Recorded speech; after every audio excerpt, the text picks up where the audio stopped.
이강민의 잡지사 11호로 19번째 페이지. 스타들의 필수 코스 아침마당을 정복하고 저녁 잡지사를 찾아온 숭실사이버대 환경안전공학과 교수로도 활동하고 계신 스타 곽재식 작가와 함께합니다. 어서 오십시오. 안녕하십니까, 곽재식입니다. 야, 아침마당을 나간다라는 것은 아침마당은 매일 하는 프로그램이지 않습니까? 아이, 그건 리처드 기어가 나온 프로가 아닙니까? 아니 뭐 그렇게 지금 뭐 누군들 뭐 아니 저는 못 나갔는데요.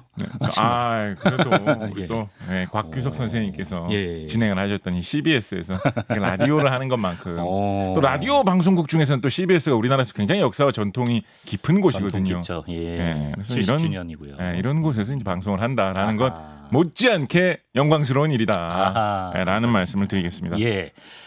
저도 오늘 영광스럽게도 책을 한 권 선물 받았습니다.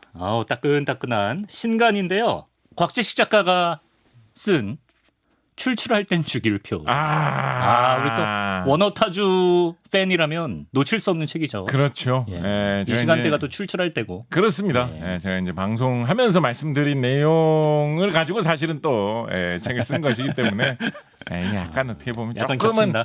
조금은 뭐 울고 먹는 그런 느낌이 있습니다만 예. 우리가 또 이제 곰탕 같은 거 끓여 먹을 때 울고 먹으면 더 맛있지 않습니까? 한 달 먹죠. 그래서 이렇게 좀 방송을 또 재밌게 들으신 분들이 또 복습을 하시는 느낌으로 예. 아니 이게 주기율표에 관한 책이기 때문에 꼭 1페이지부터 끝페이지까지 이렇게 읽을 필요 없거든요. 예. 그냥 오늘따라 중간에 아무거나 펼쳐가지고 아무 원소를 한번 살펴보자. 그럼. 그다음에 그냥 괜히 좀 보면서 오늘은 왠지 이 원소 스칸디움 오늘 왠지 좀 이게 좀 땡기는 느낌인데 너무 재밌지. 거기에 대해서 좀 살펴본다. 이렇게 예. 부분 골라서 읽기에도 좋은 책이기 때문에 네네네. 특히 이제 그렇게 시간을 좀 때워야 될 일들이 있을 때 있잖아요. 가끔가다 이렇게 짧은 시간 좀 때워야 될 일이 있을 때 예, 있죠. 뭔가 뭐 시간 보내야 된다. 뭐 예를 들면 뭐 지하철 안에서 뭐 이럴 때 그럴 때 보기 아주 꿀맛인 책이기 특히 때문에 출출할 때. 뭐 출출할 때 예. 왜 출출할 때 주기율표라는 제목인지 아십니까? 왜죠? 대부분의 원소와 관련된 사항들을 다 먹는 이야기하고 주로 연결을 많이 시켜봤습니다. 우리도 많이 나왔어. 그러니까요. 예. 예를 들어서 우리 크로미움 기억나십니까? 한국 사람들 식기로 많이 쓰는 스테인리스 강. 그렇죠. 크로미움하고 철하고 섞어서 만드는 게 기본인데. 뭐 그런 이야기. 젓가락질할 때, 포크질할 때, 숟가락질할 때 알게 모르게 크로미움의 도움을 받고 있다. 뭐 이런 식의 먹는 류의 이야기를 주로 좀 서두에 많이 이야기를 했기 때문에 출출할 때는 주기율표라는 이름으로. 요게 이제 전편 휴가 갈 땐 주기율표라는 그렇죠. 책이 있거든요. 예. 어떻게 보면 이제 이게 속편이라고도 할 수 있는데 물론 뭐 둘 다 사보시면 정말 최고의 환상적인 궁합이죠. 그렇지만은 뭐 이거 말씀드렸다시피 차례대로 읽을 필요가 없는 책이거든요. 그래서 뭐 이거 랜덤으로. 출출할 때 먼저 사시고 또 휴가 갈 땐 사보셔도 좋고. 그렇습니다. 정말 해가 가기 전에 꼭 사야 할 만한. 휴가지에서 출출하면 기가 막히겠네요. 그때는 뭐 두 권 쌍으로 독파해야죠. 2024년을 보내기 전에 그렇습니다. 마지막으로 해야 할 일은 무엇이겠습니까? 출출할 땐 주기율표입니다. 그렇습니다. 사실 전권 휴가 갈 땐 주기율표를 보고 저희가 이 코너를 기획했는데 이제 저희가 역전을 했어요. 진도가. 앞서서 치고 나가고 있죠. 우리가 앞서 이제. 나가고 있습니다. 이게 진짜 세계 방송사상 처음이라니까요, 진짜. 그래서 진짜 대단합니다. 어느덧 41번째 원소를 이제 오늘 다룰 수 있게 됐는데 작가님 입으로 직접 소개해 주셔서 41번째 원소 어떤 원소인가요? 네, 오늘 다룰 원소는 나이오비움입니다. 나이오비움. 나이오비움. 생소합니다. 이게 이제 소위 나이오비움 진짜 여기까지 우리가 왔습니다, 진짜. 감격스럽다. 나이오비움이 근데 니오비움이라고도 많이 하잖아요. 그렇죠. 옛날에는 뭐 니오브 독일식으로 니오브라고도 했고요. 약간 뭐 영어식으로 해가지고 니오비움이라고도 하다가 최근에는 완전히 영어 발음을 최대한 살려서 나이오비움이라고 표기하는 쪽으로 좀 더 가고 있는데 흔히 니오비움이라는 표기도 뭐 업계에서 많이 사용되고 있습니다. 근데 컬럼비움이라고 이 원소를 불렀던 적도 있다던데. 또 컬럼비움? 또 그 일화를 또 이야기하게 되나요? 컬럼비움? 이 원소 나이오비움 처음 발견된 거는 이게 금속계 원소입니다. 금속계 원소. 이거 뭐 철하고 섞어가지고 사용하면 뭐 철이 더 단단해진다. 열도 잘 견디고 좋다라고 해가지고 금속 공업 쪽에서 살짝 아주 조금 약간 어떤 느낌이라고 할 수 있을까요? 약간 무슨 이런 후춧가루 살짝 뿌리는 듯한 느낌. 그거 더 적게 뿌리는 느낌. 살짝 약간 가미해주는 그런 느낌으로 뿌리는 그런 원소인데 처음에는 1801년에 해쳇이라는 영국 과학자가 미국 그러니까 아메리카 대륙 쪽에서 발견되던 광석 돌 중에 아메리카 대륙에서 희한하게 많이 발견된다라고 해가지고 아메리카 대륙의 초창기에 도착했던 유럽인으로 유명한 콜럼버스의 이름을 따가지고 콜럼바이트라고 부르던 돌이 있었거든요. 예. 우리 기억나십니까? 장구나이트. 우리 망가니즈가 들어있는 우리나라의 돌 장구나이트처럼 장군봉에서 발견된 장구나이트. 콜럼버스가 간 대륙에서 발견된 콜럼바이트. 이런 식으로 콜럼바이트라는 돌을 해쳇이라는 영국 과학자가 잘 관찰을 하다가 1801년에 여기에 새로운 금속 원소가 있는 것 같다라고 해가지고 이 금속을 컬럼바이트에서 발견된 금속이니까 컬럼비움이라고 부르자. 라고 해서 처음에 컬럼비움이라고 불렀습니다. 이게 꾸준히 이어져가지고 지금도 영국이나 미국 일부 지역에서는 요즘은 그렇게 많이 안 쓰이는 것 같은데 하여튼 뭐 그래 아직까지도 컬럼비움이라고 이 나이오비움을 부르는 곳이 있기는 있습니다. 그래서 그런 게 있었는데 이때 1801년에 해쳇이 콜럼비움을 발견했을 때 여기에 시비를 걸면서 등장한 일단의 과학자들 어느 나라 과학자들이겠습니까? 웃으면 안 되는데 스웨덴 과학자. 스웨덴 과학자들이 다른 광석들을 열심히 연구를 하다가 탄탈럼이라는 원소를 발견해냈거든요. 근데 이 탄탈럼하고 우리 주기율표에서 살펴보시면 탄탈럼하고 이 컬럼비움 즉 나이오비움이 서로 주기율표에서 같은 줄에서 아래 위 자리에 있습니다. 41번과 73번이네요. 그렇습니다. 그렇다 보니까 같은 줄에 있는 것끼리는 성질이 비슷하다라는 말씀 여러 번 드리지 않았습니까? 그렇죠. 그래서 탄탈럼하고 이 컬럼비움, 나이오비움이 성질이 비슷한 거예요. 특히나 두 물질의 성질이 유독 비슷한 걸로 좀 유명하거든요. 그래서 옛날에 1800년대 초기, 1802년 이럴 때는 두 물질을 구분하기가 힘들어가지고 두 개가 사실 같은 금속이다. 그 컬럼비움이라는 거는 실제로 있는 거는 탄탈럼이지 딴 게 아닌 것 같다라는 발표를 이 스웨덴의 과학자들이 하게 됩니다. 그래서 그게 좀 널리 인정을 받았어요. 그래서 그 내가 발견한 게 탄탈럼이었나? 뭐 이러고 대충 넘어가게 됐습니다. 그래서 컬럼비움이라는 게 쓱 사라지는 듯한 이런 분위기가 있었습니다. 그러다가 한참 세월이 흘러가지고 1840년대 후반, 1846년 이때쯤에 독일의 화학자 로제라는 분이 아파트 그분 아니고요. 하인리 로제네. 로제라는 분이 저분도 뭐 아파트에 사셨을 수는 있겠죠. 그렇죠. 충분히.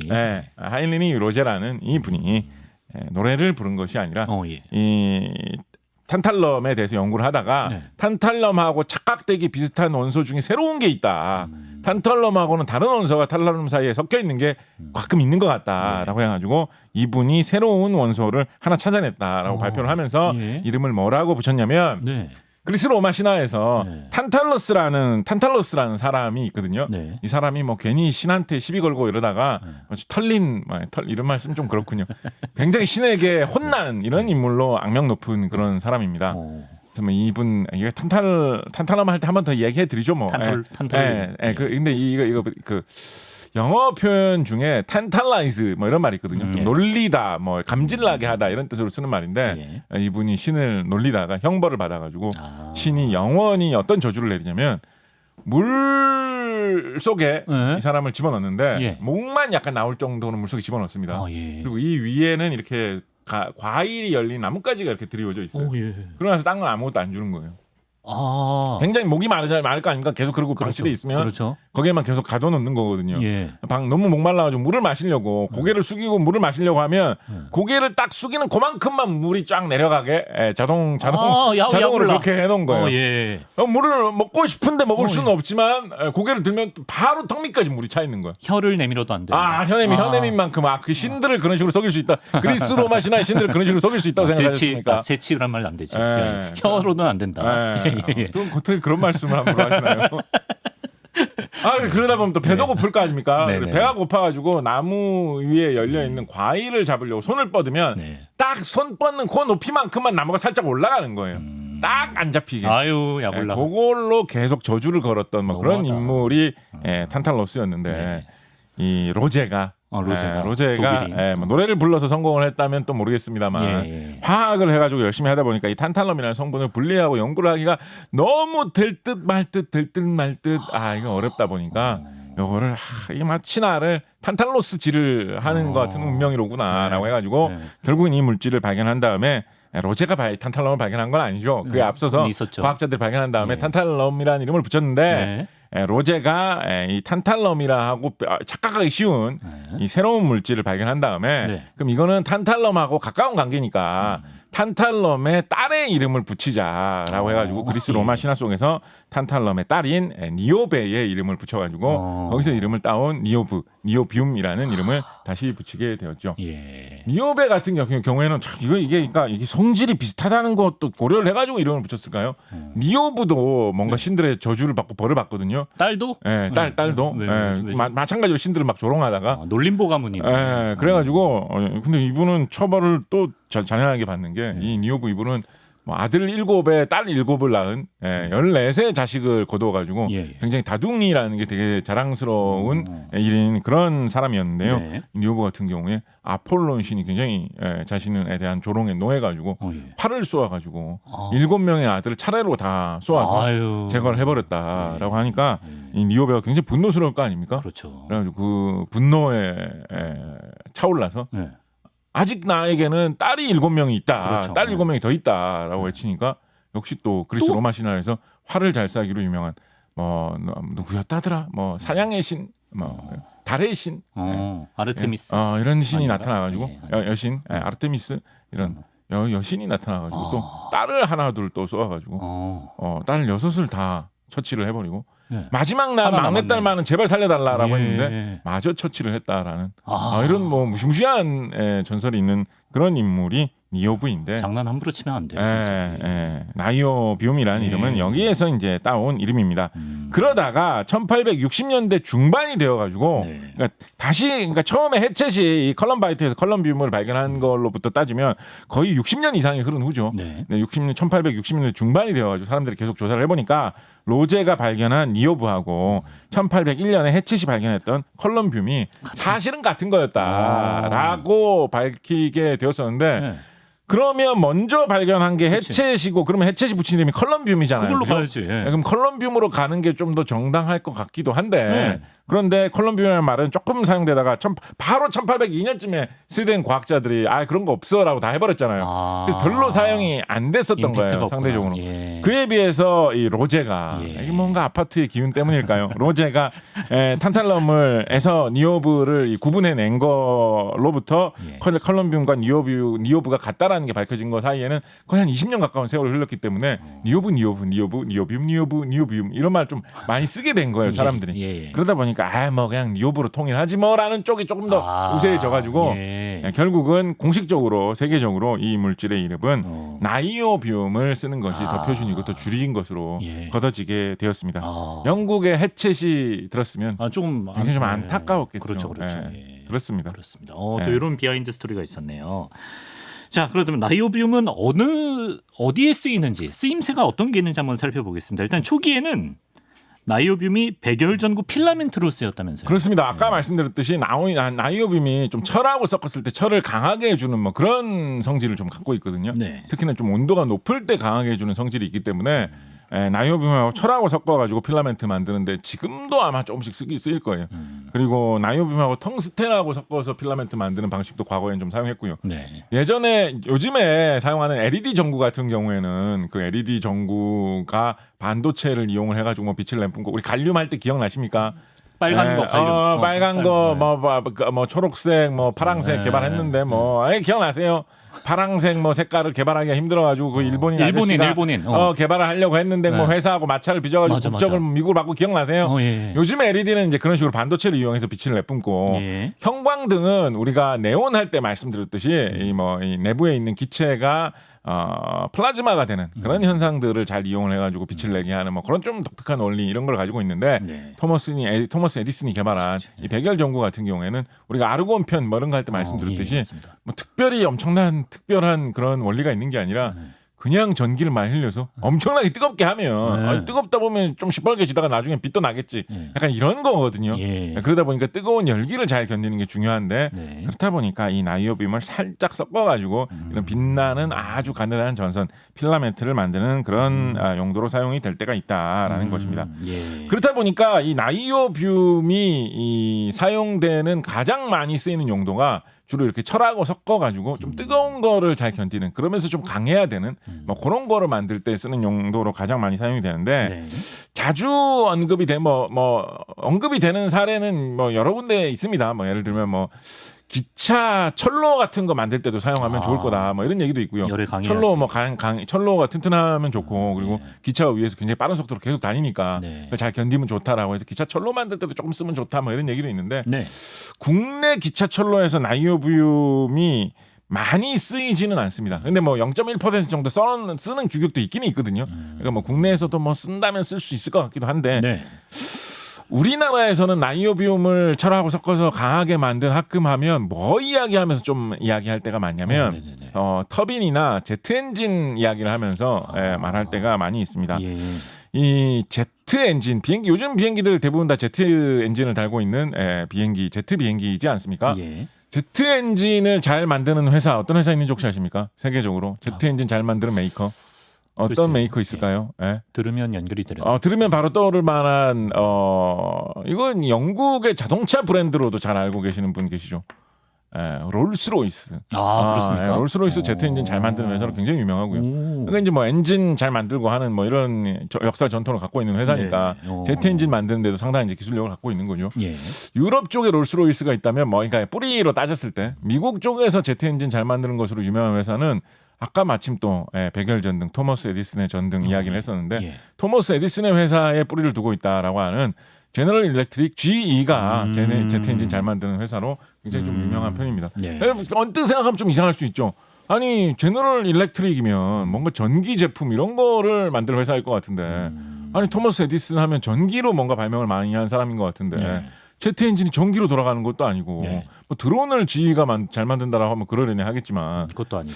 무슨 제트 엔진을 GE가 잘 만드나라고 생각해 볼 수가 있을 텐데 예. 이게 참 오묘한 게 뭐가 있냐면 이게 뭐 완벽하게 이렇게 막 무조건 무슨 공식처럼 이어지는 건 아닙니다. 네. 그런데 어떤 식의 생각을 많이들 하냐면 제트 엔진이라는 게 그 내부에서 연료로 사용하는 기체에 가스에다가 불을 붙여가지고 그게 아주 맹렬하게 타오르는 그 폭발하는 듯한 기온을 이용을 해가지고 그걸 뒤로 확 뿜으면서 기계를 돌려가지고 앞으로 비행기가 튀어나가게 하는 그게 이제 제트 엔진이지 않습니까? 네.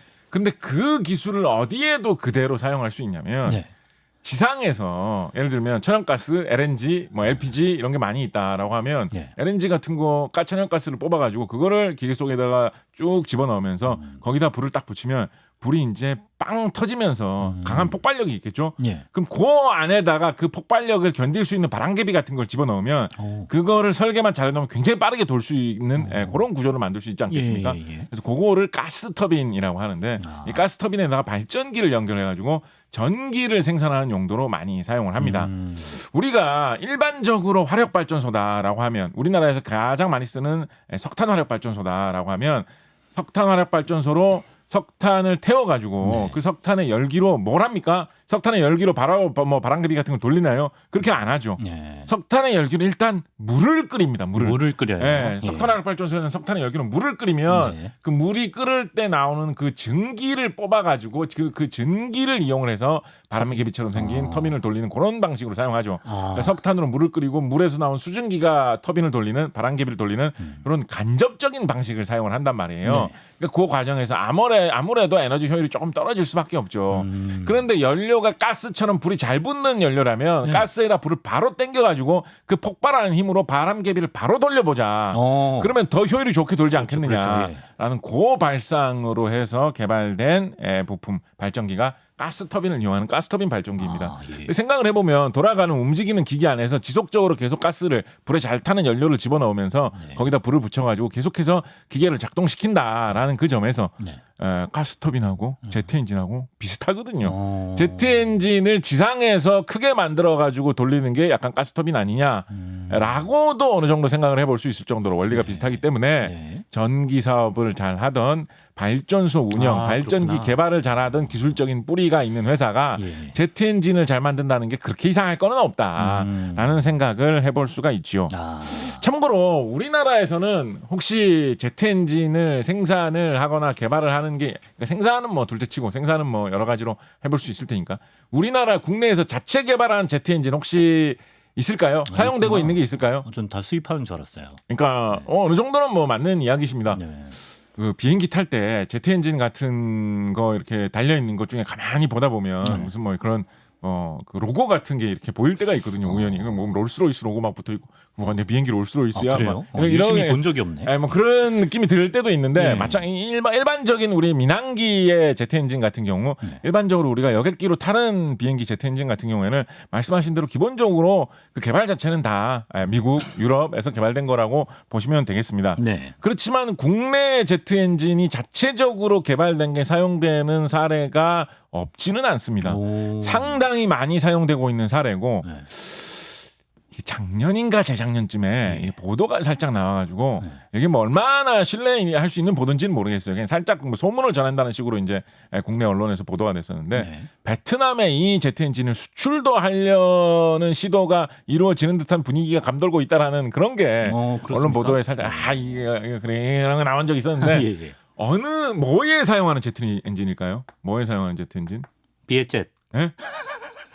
그게 뭐죠? 비에젯 항공기. 네. 비슷하게 보였어요. 비슷하게 보였어요. 베트남이라 그래가지고. 근데 어떤 쪽에 쓰는 제트 엔진이었냐면 네. 바로 미사일을 날려보내는 데 쓰는 소형 제트 엔진이었습니다. 아. 미사일 같은 경우에 보통 이제 로켓으로 날아가는 엔진이 대부분이긴 한데 예. 뭐 순항 미사일이라든가 네. 순항 미사일과 비슷한 원리로 날아가는 좀 장거리로 날아가는 속도가 좀 빠르지 않아도 되는 듯한 그런 미사일 같은 경우에는 제트 엔진과 같은 엔진을 달고 날아가는 그런 것들이 꽤 있습니다. 우리나라 배에 군함에 장착된 미사일 중에 네. 해성 같은 그런 미사일이 있거든요. 해성이 이제 해성하면 뭐 해성처럼 나타난 뭐 그런 코멧 이런 게 아니고요. 예. 왜 이름을 이렇게 좀 헷갈리게 지어놨는지 모르겠는데 예. 바다 해자에 별 성자를 써서 바다별. 바다의 별. 어떻게 보면 약간 불가사리 약간 이름이 그런 느낌이 드는 듯한. 뚱이다 뚱이. 왜냐하면 불가사리도 약간 좀 어떻게 보면 좀 무서운 느낌, 약간 좀 끈질긴 느낌이 있을 수 있거든요. 보기에 따라서. 그래서 불가사리 미사일이라고도 할 수 있는 해성 미사일이라는 게 우리나라 군함에 많이 장착이 되어 있는데 네. 다른 배를 공격할 수 있는 그런 미사일로 알고 있습니다.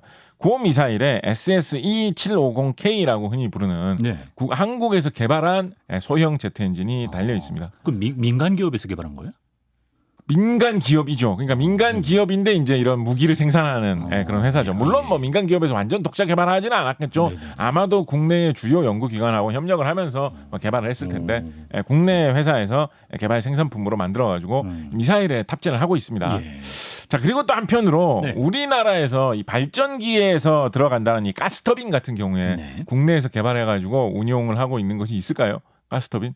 있으니까 왠지 말씀하시죠. 가스터빈은 좀 쉬울 것 같기도 하지 않아요? 뭐 발전기에 들어간 부품 뭐 이런 거야 만들 수 있었겠지라고 생각할 수 있는데 네. 아까 말씀드렸듯이 가스터빈 같은 거를 만드는 기술하고 제트 엔진 만드는 기술하고 급 자체가 사실 비슷한 급이기 예. 때문에 가스터빈을 만든다는 게 사실 쉬운 일이 아닙니다. 비슷한 난도다. 예, 온도가 뭐 1000도 이상 올라가는 엄청나게 뜨거운 열기 속에서 그거 열기를 계속 받으면서 뭐 가스터빈이라는 게 뭐 한 30분 돌리고 뭐 이제 잠깐 좀 멈출 테니까 아무도 전기 쓰지 마세요. 이렇게 할 수 있는 게 아니잖아요. 계속 돌려야죠. 작동시키면 계속 돌려야 되거든요. 예. 그렇게 오랜 시간 동안 계속 불 붙여가지고 내부에서 폭발을 시키면서 강한 열기를 내뿜는 대로 그걸 견디면서 안에 있는 부품이 잘 돌아가 줘야 된다.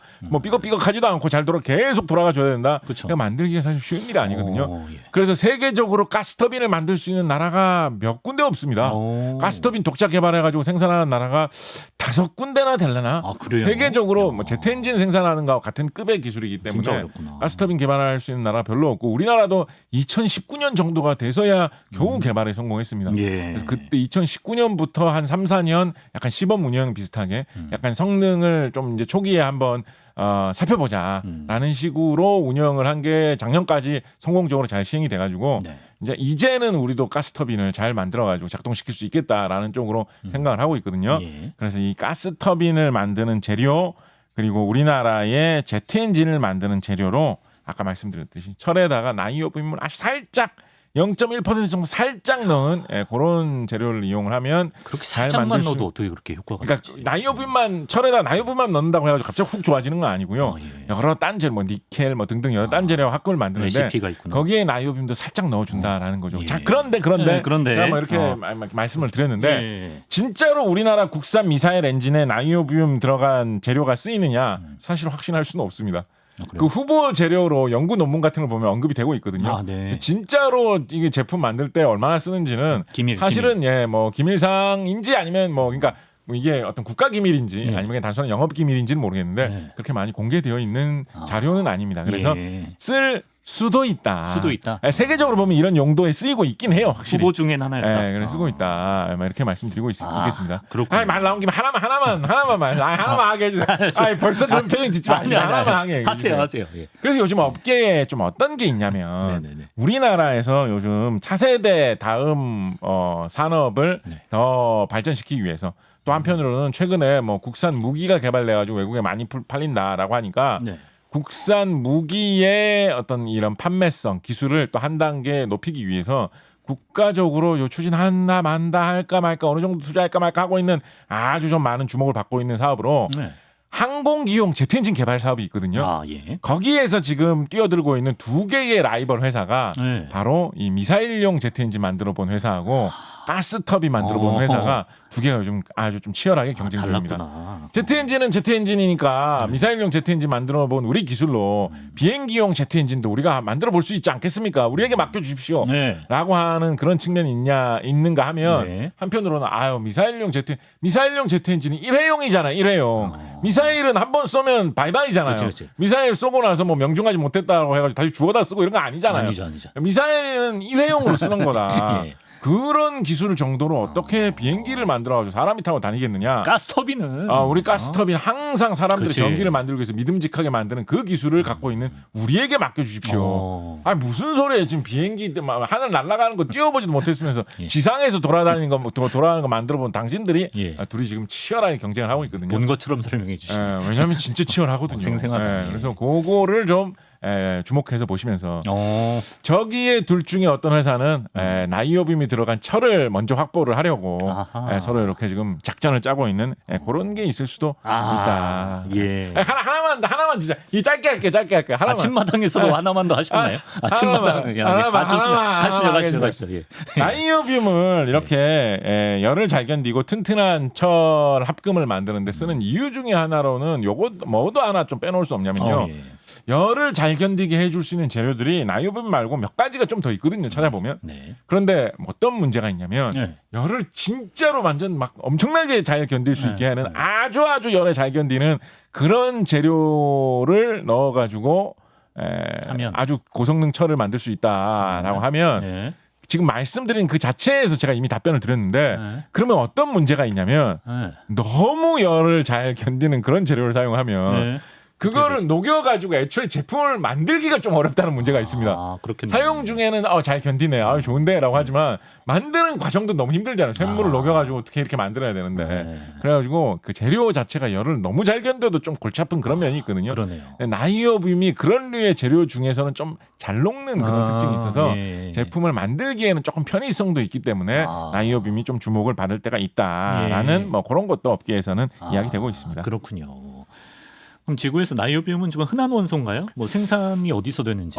나이오비움을 생산하는 광산은 전 세계 3군데밖에 없지 않느냐 세 이런 군데? 이야기가 있습니다. 예. 전 세계 단 3군데밖에 없지 않느냐 그런 이야기가 있습니다. 네네네. 그런데 그 3군데 중에서도 사실은 한 군데에서 거의 80%가 나온다라는 이야기가 있거든요. 그 나이오빔 광산 한 곳에서 거의 전 세계 나이오빔을 독점하고 있는 독점까지는 아니겠지만 거의 뭐 대량을 차지하고 있는 것이 지금의 상황입니다. 이 나라가 어떤 나라에 있는 광산일까요? 중국. 중국 아닙니다. 조금 특이한 콩고민주공화국 아닙니다. 친숙한 나라예요. 친숙해요? 네. 뭐 어떤 호주? 뭐 비슷한 방향인데 뉴질랜드. 비슷한 방향. 바바바바바바바 빠바바바바바바 브라질! 브라질입니다. 브라질이구나. 삼바. 네. 노래가 왜 이렇게 좀 멍성했죠 음정이. 네. 브라질입니다. 저도 브라질. 잘 못 받아준 것 같아요. 네, 브라질의 미나스 제라이스 주라는 곳에 이 니오빔 광산이 있는데 이곳에서 세계 거의 80% 정도의 니오빔이 채굴이 된다라고 합니다. 미나스 제라이스 주라는 이 주의 이름의 뜻이 무슨 뜻인지 아십니까? 모르겠습니다. 미나스가 이 마인이라는 뜻이거든요. 마인 광산이라는 뜻이거든요. 제라이스가 약간 제네랄, 뭐 일반적인 이런 뜻입니다. 그래서 미나스 제라이스 그냥 광산 약간 이런 뜻이거든요. 그냥 그렇게 하니까 또 이상하네. 브라질의 이 그냥 광산주 미나스 제라이스 주에 어떤 산업이 되게 잘 되는지 아십니까? 광업이 잘 돼요. 삼겹살집. 예, 아니야 광업이 잘 돼요. 광업이 잘 광산 돼요. 자체가 지금도 많아요. 예. 예. 뭐 브라질 사람들도 뭐 탄 캐고 나서 카르보나라집. 삼겹살 드시는지 모르겠습니다만 예. 예, 지금도 광산이 잘 돼요. 예. 그리고 이 니오비움 광산도 큰 광산이 있습니다. 특히 이 니오비움 광산 같은 경우에는 브라질의 아주 명문 재벌 아주 그런 상류 뭐 이런 멋있는 가문이 있거든요. 그 가문의 그 재벌 회장님께서 아 그래요? 이 브라질 광산의 지분을 굉장히 이 니오비움 광산의 지분을 거의 뭐 반 정도 많이 차지하고 있기 때문에 이분이 세계의 니오비움을 어떤 통제를 하신다라고 80%니까. 할 수 있을 정도인데 이분이 브라질 명분가의 이분이 네. 1대 주주시겠죠. 네. 그러니까 2대 주주, 3대 주주 좀 있을 거 아니에요. 예. 2대 주주, 3대 주주도 만만치 않은 주주입니다. 근데 이 2대 주주, 3대 주주로 지금은 아마 중국 그런 쪽 자본이 아마 2대 주주 됐을 거예요. 예. 근데 옛날에는 2대 주주가 요쪽도 있었을 수도 있는데 예. 지금도 3대 주주는 요게 3대 주주입니다. 어디가 대충 한 3대 주주 정도 들어갈까요? 4대까지 요즘 내려갔을려나? 그래 한 3, 4대 정도는 돼요. 나라요? 이 니오비움 광산을 소유하고 있는 그 회사의 주식이 대충 한 3, 4대 주주 정도 되는 3대 주주 4대 한 대충 퍼센트로 따지면 한 10% 정도 되거든요. 우리나라에 웬만한 회사의 주식 10% 들고 있다라고 하면 회장님 아닙니까? 그렇죠. 근데 이 니오비움 광산 이 회사의 주식의 한 3대 주주 4대 주주 정도 되는 궁금한데? 그 사람 사람? 누군지 아십니까? 사람이라고 할 수도 있고 뭐 단체라고 할 수도 있고. 펠레? 누군지 아십니까? 누구죠? 참고로 브라질 아닙니다. 브라질 내부 아닙니다. 브라질 외부입니다. 브라질 누군지 아십니까? 모르죠. 이거 모르세요. 모르죠. 이거 재밌고 신기한 이야기를 이걸 누가 모르세요. 알아요? 누가? 바로 여러분입니다. 여러분. 무슨 말이냐면 대한민국 국민연금이 여기에 투자를 많이 했어요. 와. 대한민국 국민연금이. 아 정말요?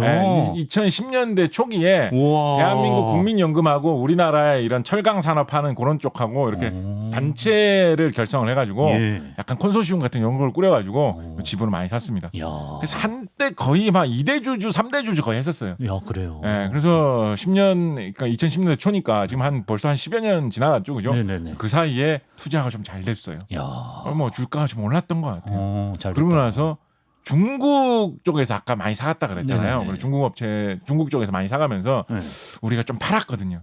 제가 알기로는 그때 좀 많이 남겨 먹은 걸로 알고 있습니다. 우와. 그래서 우리 대한민국 국민들 중에 국민연금을 납부하시는 분들은 그 돈이 흘러 가가지고 여러분의 노후를 담보하기 위해서 지금 니오비움 캐는데 투자가 돼 있다. 삼바. 브라질에 지금 광산에 가 있다. 지금도 그래서 중국 쪽 자본에 이제 많이 이렇게 넘겨줬지만 그래도 지금도 말씀드렸던 대로 한 3, 4대 주주 정도 되고요.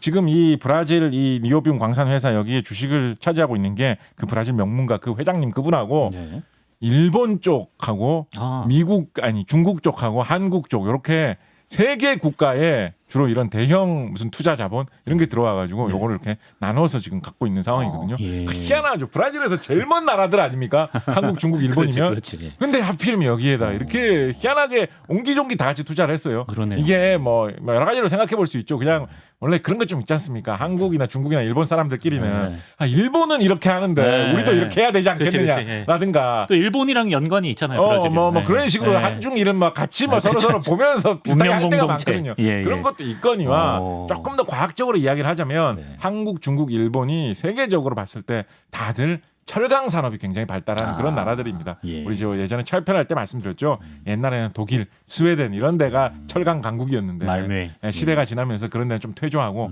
지금은 한중일이 세계적인 철강 중심지로 지금 되어 있는 상황이기 때문에 그런 좋은 고급 철 특수한 철합금을 만들기 위해서 꼭 필요한 이 나이오비움을 구하는데 아무리 브라질 지구 반대편에 있는 그런 회사라고 하더라도 세계의 80%를 쥐고 흔드는 이런 큰 광산이라면 우리가 어느 정도 지분은 좀 확보해야 좋은 거 아니냐라는 생각으로 한중일 회사들이 거기 가가지고 그렇게 많이 참여를 하고 있는 것이죠. 우리 강원도 춘천에도 나이오비움이 있나요? 나이오비움이 있다라고 해가지고 많이 화제가 됐었던 적이 있습니다. 춘천에? 근데 뭐 이렇게 아직 본격 개발은 안 됐다는 거 같고요. 수익성은 없고. 아니 뭐 수익성도 잘만하면 있을지 모르겠어요. 그래요? 아직까지 뭐 본격적인 개발은 안 돼. 예전에 주식 시장에서 뭐 이런 이야기 나와가지고 막 들썩들썩하고 했었던 적이 있는데 개발을 이제는 2024년, 2025년이니까 이제 슬슬 할래나. 하여튼 뭐 몇 년 전에 춘천에서 나이오비움이 꽤 많이 있는 곳이 있다라고 해가지고 이거를 이제 개발을 하면 이제 네. 생산성이 있냐 없냐, 돈이 얼마 정도가 나올 거냐, 막 이런 게 이야기가 많이 있었던 적이 있습니다. 아 그렇군요. 벌써 끝내려고요? 아니 하나씩. 하나만. 나이오빔 용도로 진짜 꼭 빼놓지 말고 꼭 얘기하고 싶은 게 하나가 있어. 아 이거 이야기해 주세요. 아, 진짜 하나만 가시죠. 예. 삼바. 나이오빔 예. 용도로 좀 빼놓지 말고 아까 튼튼한 철 만드는 쪽으로 쭉 얘기했잖아요. 그렇습니다. 예. 그거 말고 나이오빔이 또 굉장히 중요하게 쓰이는 용도가 튼튼한 철 쪽 말고 딴 방향으로 한 용도가 또 하나가 더 있습니다. 그게 뭐냐? 예. 한때 대한민국 과학계 나아가 주식 시장까지도 아주 떠들썩하게 만들었던 바로 초전도체를 만드는데 이 나이오빔이 굉장히 유용하게 쓰이는 전통적인 초전도체 물질입니다. 아 그래요? 네, 초전도 현상이라는 게 그때 초전도체 관련해 가지고 막 이야기 분분하셨을 때 여기저기서 많이 저는 들어보셨겠습니다만 아직도 모르겠어요. 그게 뭔지. 초전도체가 뭐 가장 쉽게 말하면 별게 아니고 네. 온도를 낮추면 낮출수록 예. 보통 대체로 금속이 전기가 더 잘 흐르거든요. 근데 온도를 아주 많이 낮추면 네. 그 기억나세요? 온도라는 게 사실은 별게 아니고 입자들이 입자들이 떨리는 평균적인 속도를 온도라고 한다라고 말씀드렸잖아요. 이 물질을 이루고 있는 금속을 이루고 있는 원자들이 전체적으로 평균적으로 빠르게 흔들고 있으면 뜨거운 거고 뜨겁고. 천천히 흔들고 있으면 차가운 거다라고 말씀드렸죠. 그죠? 예. 그러면 이 모든 원자들이 아예 하나도 안 떨리고 안 움직이고 완전히 멈춰 있을 수도 있겠죠. 그렇죠. 예. 그것도 가능하겠죠. 예. 근데 멈춰 있는 것보다 더 안 움직일 수는 없잖아요, 세상에. 그렇죠. 그렇죠. 예. 그러니까 그 멈춰 있는 온도가 낮을 수 있는 한계치예요. 예. 그거보다 온도가 더 낮을 수는 없어요. 그렇죠. 그 온도를 이제 절대 영도라고 하는데 과학이 발전하다 보니까 그것만 가지고는 절대 영도를 정하기가 좀 부족하다라고 해서 현대적인 절대 영도의 설명은 조금 더 복잡한 게 있습니다. 예. 그렇지만 원래 아이디어는 그거였어요. 네네. 그래서 대략 영하 한 273도 정도 되는 그 정도 온도가 낮아질 수 있는 하한입니다. 예. 그보다 온도가 더 낮아질 수는 없어요. 네. 거의 그 근처까지 온도가 내려가면 네. 전기가 자르는 정도가 그 온도에 완벽하게 도달 안 해도 예. 그 근처로 대충 온도가 접근하면 전기가 아주 조금의 방해도 받지 않고 네. 완벽하게 손실 없이 흐르게 된다라고 하는 것을 초전도 현상이라고 합니다. 예. 그래서 그 초전도 현상을 일으킬 수 있는 물질을 초전도체라고 하죠. 예. 근데 온도를 이렇게까지 낮춘다는 게 너무 어려우니까 네. 초전도 현상을 일으키기가 쉽지는 않거든요. 예. 근데 사람들이 초전도 현상을 우리가 우리 광무물 시간에 무엇이든 물어보세요 시간에 네. 전기를 이용을 해가지고 뭐 자력을 만들어낼 수가 있고 뭐 전자가 뭐 돌아가고 있으면 그 자체가 뭐 자기장을 만들 수가 있어가지고 우리 스테인리스 강은 왜 자석이 붙지 않나요? 이 얘기하면서 예. 그 이야기 했었던 뭐 적 기억나시 70% 않습니까? 강도. 예. 그래서 이렇게 전기가 되게 잘 흔들면 굉장히 강력한 자석을 만들 수도 있거든요. 예. 그래서 엄청나게 강력한 자력을 만들 때 이런 초전도 현상, 전기가 전혀 방해받지 않고 흐르는 현상이 있으면 아주 강력한 자력을 만들기에 굉장히 좋은데 온도를 이렇게까지 낮게 낮추는 게 너무 어렵다 보니까 이게 뭐 잠깐씩 뭐 실험적으로 그렇게 해볼 수는 있겠지만 그걸로 실험적인 도구를 만들기는 쉽지 않겠다라고 사람들이 많이 생각을 했는데 그러던 와중에 바로 오늘의 주인공 이 나이오빔 주석을 서로 연결을 해서 서로 섞어가지고 섞어서. 나이오빔 주석 합금을 만들었더니 네. 대충 한 영하 이 절대 온도 날아갈 수 있는 한계치 온도보다 한 10도 20도 정도 조금 오른 그 정도 온도까지 올라가서도 대충 초전도 현상이 어느 정도 생기더라라는 사실을 알아낼 수 있게 되었습니다. 그래서 이 정도면 기억나시나요? 우리 그 주기율표 시리즈 하기 전에 초창기 했던 건데 이렇게 온도를 굉장히 낮출 수 있게 도와주는 우리의 원소. 그래서 이게 소중하다. 함부로 허무하게 쓰면 안 된다. 점점 줄어들고 있다는 소문도 있다. 뭐 이런 이야기. 헬륨 같은 경우에 액체 헬륨을 만들어가지고 뿌리면 온도를 굉장히 낮출 수가 있거든요. 액체 헬륨 정도로 좀 온도를 별로 어렵지 않게 얻을 수 있는 그 정도에서 이 초전도 현상을 나이오비움 주석 합금이 나타내게 되거든요. 그래서 이걸 이용하면 굉장히 강력한 자석을 만들 수 최근에 있습니다. 발견된 거예요? 아닙니다. 발견된 지는 한 4, 50년 된 것 같아요. 그래요? 더 됐죠. 한 5, 60년 된 것 같아요. 예. 그래서 이 초전도 현상을 만드는 이 수많은 장치들을 살펴보다 보면 이 나이오빔 주석을 이용을 해가지고 초전도 현상을 이용해서 엄청나게 강력한 자력을 이용을 해가지고 별의별 다양한 실험을 하는 그런 것들이 많이 있습니다. 대표적으로 이제 많이 사용되는 곳이 과학 실험 중에 좀 큰 장비를 이용해가지고 뭔가 화끈한 실험을 한다라고 하면 네. 많이들 하는 게 이제 입자 가속기를 이용하는 실험 뭐 이런 걸 합니다. 입자 가속기. 예, 우리 저기 그 배운 것 입자 같은데. 가속기로 하는 실험 중에 우리가 전에 한번 언급한 게 우리 광무물 시간에 이야기했던 예. 원소 기호 원자 번호 118번 정도 되는 굉장히 고관원소. 무거운 원소를 인위적으로 만들 때는 어떤 표적이 되는 하나의 원소에다가 강하게 다른 물질 입자를 계속 충돌을 시켜가지고 예. 아주 강하게 충돌을 시키다 보면 순간적으로 달라붙어가지고 잠깐 아주 무거운 원소가 됐다가 떨어지는데 예. 그거를 잘 포착을 해는 118번 만들어도 118번 아. 0.00001초지만 예. 잠깐 두 개가 붙어가지고 118번 원소가 됐다가 지금 분리가 됐다. 그 가벼운 요런- 고체가 아니다. 뭐 예, 이런 식으로 해가지고 그때 기억을 하고 계시군요. 예. 네, 그런 말씀 드렸잖아요. 예. 바로 그런 실험을 하는. 그거 말고 더 뭐 보람찬 재밌는 실험도 많이 합니다. 네. 어떤 아주 작은 입자를 굉장히 빠른 속도로 충돌을 시키는 그런 실험을 할 때 강력한 자력의 힘을 이용을 해가지고 안에 내부에 있는 그런 힘을 조절을 해가지고 입자를 날려서 때리는 뭐 그런 방식의 여러 가지 수법들을 사용을 하거든요. 네. 그래서 이런 입자 가속기를 만들 때 강한 자력을 내기 위해서 나이오비움 주석합금 이 나이오비움을 쓰는 경우가 있다라는 예. 것입니다. 우리나라에서는 가장 강력한 가장 거대한 그런 입자 가속기로 이야기되고 있는 장치가 라온이라는 장치가 있습니다. 라온. 지금 건설되어 가지고 일부 가동이 되고 거의 뭐 많은 부분이 가동되고 있어요 지금. 경주에 있는 건가요? 아니 경주에도 가속기가 있죠. 그걸 아시네요. 경주에도 가속기가 있는데 예. 라온 우리나라 최강의 가속기인 라온은 다른 곳에 있습니다.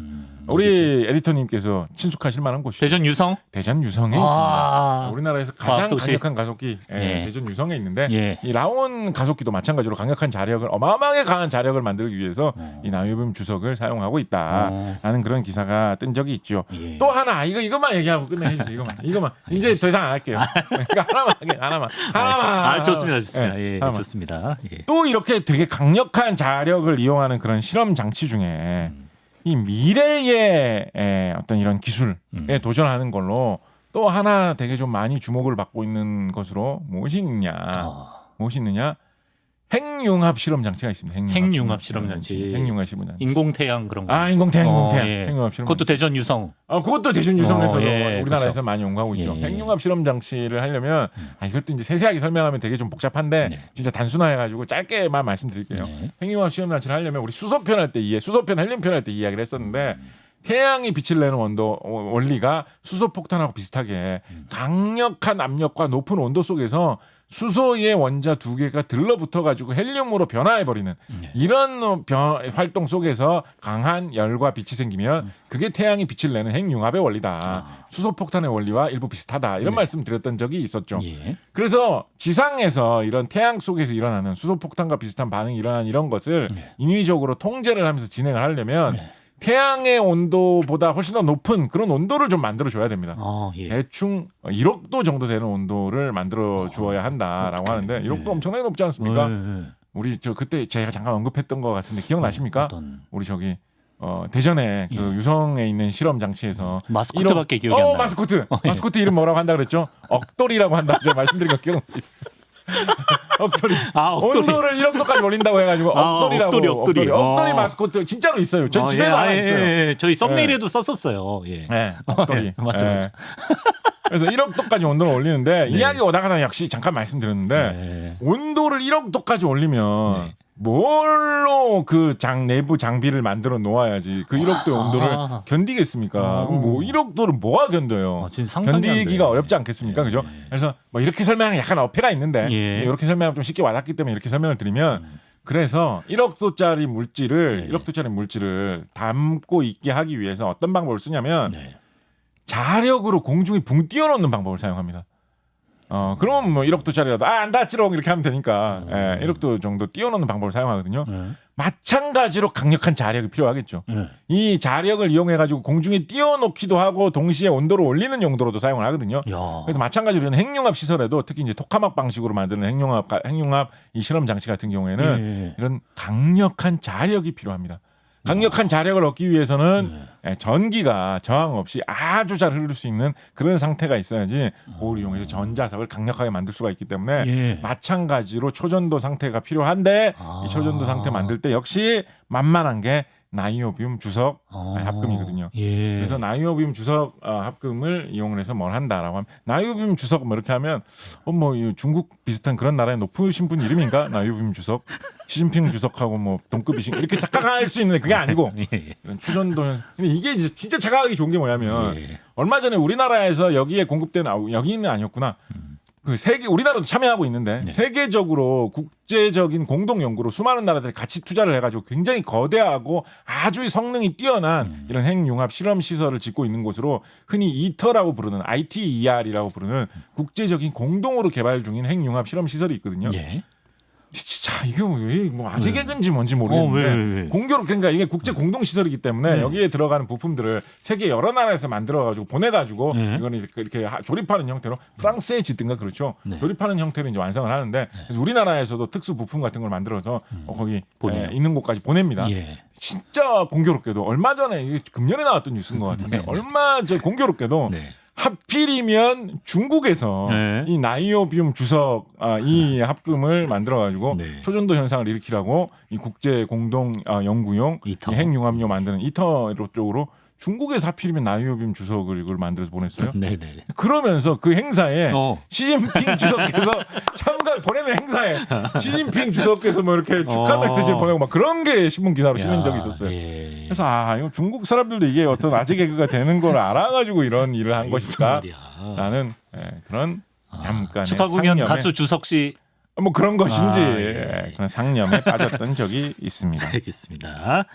야, 나이오비움은 미래에도 아마 주목을 받을 만한 원소가 아닌가. 진짜 이제 이거는 진짜 짧게 할게요. 이거 진짜 오늘 한 입으로 한 5말 하시는 거 같아요. 오케이. 진짜 짧게. 같은 흐름의 이야기. 저도 포기했습니다. 같은 흐름의 이야기. 같은 흐름이니까. 그래서 초전도체라는 게 이렇게 강한 자력도 낼 수 있고 앞으로 미래에 여러 가지로 쓸모가 많을 것으로 기대되는 분야거든요.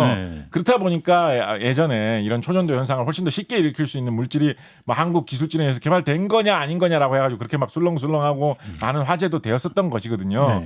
그렇다 보니까 이런 게 SF의 소재로도 많이 사용이 되는데 한국에서 가장 많은 관객이 들었던 어떤 외국 영화로 한동안 좀 많이 언급이 되었었던 영화로 아바타가 있지 않습니까? 아바타. 제임스 캐머런. 아바타 같은 경우에 사람들이 막 아바타 그 행성에 가가지고 막 뭐 몰려가서 뭐 이렇게 막 뭐 정복을 하려고 하고 막 무슨 사업을 하려고 하고 막 난리가 났잖아요. 그 먼 그 아바타 그 무대가 되는 그 행성까지 사람들이 도대체 그 머나먼 길을 왜 가는 거겠습니까? 그 영화 속에서 바로 이 초전도 현상을 잘 일으킬 수 있는 물질이 이 행성의 근처, 행성이 아니라 정확히 말하면 거의 위성으로 되어 있는데 그 사람들이 사는 곳에 많이 있기 때문에 그거를 노리고 그 머나먼까지 가는 거다. 그러니까 사실은 그때 우리나라에서 무슨 초전도체 발견했다 어쩌고 하는 만들었다 그런 뉴스가 나왔을 때 화제가 될 만했죠. 아바타 영화 속에서 사람들이 우주 저편까지 가가지고 구하려고 했던 그런 물질을 국내에서 실험실에서 만들어냈다는 식의 그런 보도였으니까 사람들이 되게 놀랄만 했었는데 그것도 어떻게 보면 이 초전도 현상하고 관련이 있고 그 영화에서 아바타 영화에서 보면 뭐 섬이나 이런 무슨 뭐 산봉우리 같은 게 공중에 이제 붕붕 떠 있는 장면 이런 거 좀 나오잖아요. 그죠? 그런 식으로 공중에 붕붕 떠 있는 연출을 한 것도 어떻게 보면 이 자력으로 인해서 대전 유성에 있는 그 특유의 그런 강력한 자력을 나타내는 그 현상으로 인해서 공중에 붕 떠 있는 그런 거를 좀 나타내기 위한 그런 연출이 아니었겠느냐라고 생각을 할 수가 있는데 실제로 저런 머나먼 우주에 있는 그런 물질이 지구상에는 없지 않습니까? 영화에나 나오는 거잖아요. 그죠? 지구상에서 찾아볼 수 있는 가장 흔하게 사용될 수 있는 것은 우리 오늘 말씀드리는 나이오비움을 이용을 한 게 그나마 좀 널리 사용되고 쉽게 찾아볼 수 있는 것이고 국내에서는 아마도 춘천에 나이오비움이 좀 있을 것 같다. 그래서 한국에서 약간 아바타의 무대가 같은 곳, 무대가 될 만한 곳, 아바타 그 신비의 행성과 같은 곳을 약간 원소 관점에서 국내에서 지목을 해보라면 춘천 뭐 아름다운 곳이지 않습니까? 그래서 춘천이 어쩌면 그러네. 한국의 아바타 행성이라고 할 수도 있지 않겠는가라는 말씀을 끝으로 드리도록 하겠습니다. 예전에 이제 신지혜 아나운서랑 제임스 카메론 편 했을 때 김윤진 배우가 또 아바타 주연으로 캐스팅될 뻔했다. 뻔이군요. 이런 설을 또 알려주셨거든요. 혹시 춘천분 아니겠죠? 그런 생각 한번 해보겠습니다.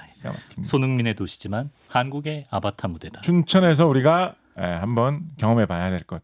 첫 번째 닭갈비, 닭갈비. 두 번째 나이오비움. 이렇게 되는 날도 언젠가 오기를 기대해 봅니다. 춘천 나이오뷴. 예. 41번째 원소 나이오뷴에 대해서 한 번 더 특히 한 5번 써서 오늘따라 좀 혼란스러웠던 것 같군요. 아침마당에서는 안 하셨죠? 다음번에는 좀 더 정제된 태도로 좀 아닙니다. 말씀드리도록 저희는 하겠습니다. 너무 좋습니다. 하나만 더 곽재식 작가와 함께 해봤습니다. 작가님 고맙습니다. 감사합니다.